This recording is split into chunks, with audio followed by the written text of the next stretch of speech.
Maal elavate noorte argipäev on linnanoortega võrreldes natuke rohkem kodusema rutiiniga.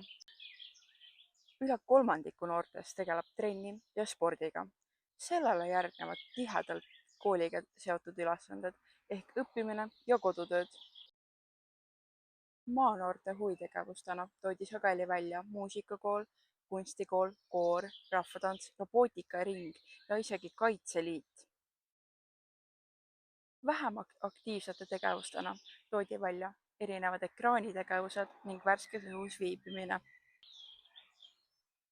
Kui maanoortel oleksid vabad käed, liiguksid nende tegevused võrreldes linnanoortega rohkem loominguliste ja huvipõhiste tegevuste suunas. Kõige enam ihatakse tegeleda muusika, kunsti ja loominguga. Näitena toodi joonistamist, meisterdamist, viiulimängu, vibulaskmist ja tantsu. 26,3% sooviks vabalt valides tegeleda trenni ja spordiga ning umbes kümnendik sooviks lihtsalt puhata, magada ja niisama olla.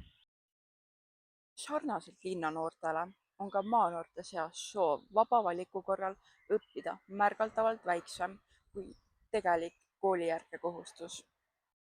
Erinevalt linnanoortest, kelle vaba aega piirab eelkõige väsimus ja koolikoormus, on kõige suuremaks pähkliks maanoorte seas just logistika ja perega seotud asjaolud.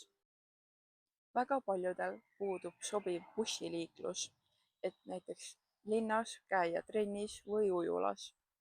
Maanoortel on oluliseks takistuseks kodused kohustused, vaja näiteks hoida väiksemaid õdesi või vendi, puudub piisav luba vanematelt või puudub transpordiabi. Kuigi koolikoormust ja pika päeva väsitavust mainitakse ka maal, on see linnaealistega võrreldes vastustes vähem esil